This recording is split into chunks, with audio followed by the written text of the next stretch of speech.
Hi everyone at Foodies and Friends. I'm going to make for you today holiday biscottis, one of my favorite recipes, and they're great for gifts. So follow along with me and I'll show you exactly how I make them, and hope you can make some for yourself. Thanks for watching. What I like to do is soak my cranberries in some Crown Royal salted caramel liqueur to give it a little plumpness. Soak it for around 30 minutes. Here's your 3/4 of a cup of pistachios.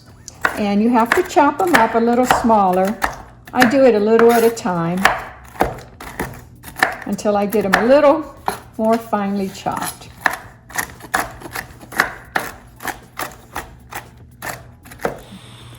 After you get all your measurements and all your ingredients measured, you need to get 2 cups of all-purpose flour into a mixing bowl, and also 1 1/2 teaspoon of baking powder into the same mixing bowl.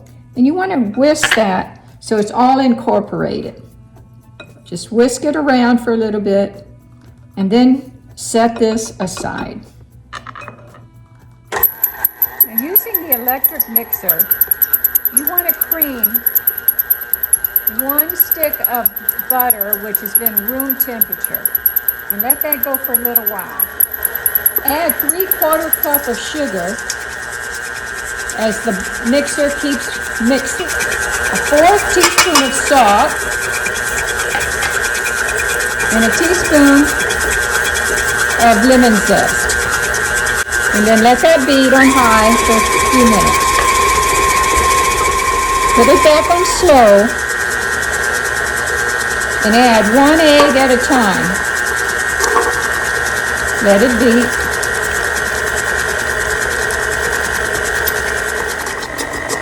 Now, with it going at a slow pace, go ahead and add slowly the flour. Don't overwhelm it.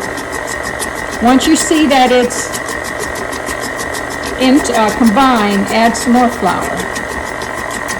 And you keep doing this until all the flour is in there and mixed.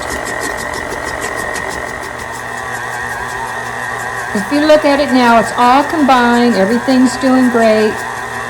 It's about ready to come out of the mixer. Okay, now by hand, you mix in the chopped pistachios and just fold it. Put them all in, since I need to hold this, and just fold it around. There's going to be lots of pistachios in here. And then add your cranberries that you had draining.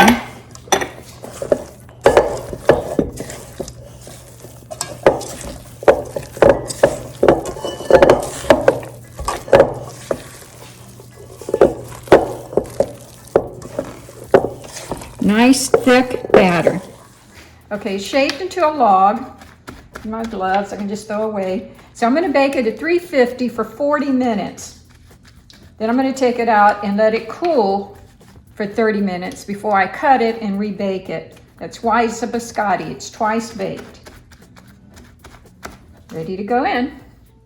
Okay, I've got it. Took off my gloves. Got it wiped a little bit around. I made a mess. And then I'm going to put it in the oven. There you go. I took it out of the oven actually 35 minutes. It didn't take the full 40 minutes. So you can see it's a nice size loaf and the brown color is perfect. Okay, here's my loaf. What you want to do, it's been cooling for 35, 40 minutes. It doesn't really matter exactly. But you want to get it back on your cutting board and you want to cut it at an angle. So you make slices and make them at least an inch or maybe 3/4 of an inch wide.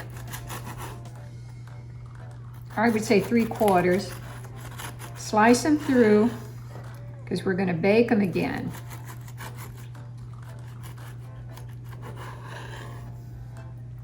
And use a serrated knife. After you cut them, you place them on another pan sheet. I always put a rack under it so the air will circulate. And then you're going to put it back in the oven for around 10 minutes till it's nice and brown. For the white chocolate dipping, you can get this really good ready-made melt and make microwavable tray from Amazon. Okay, one at a time. I want you to, after you melt your chocolate, or your white chocolate, and then dip it into the white chocolate. Let it drip out. You might need a spoon, half of it. Let it drip, and then place it on your drainer. Again, just do this to all of them, half of it, and let it drain slowly. Place it over here. Before the chocolate dries, make sure you add your little sparkles, whatever color.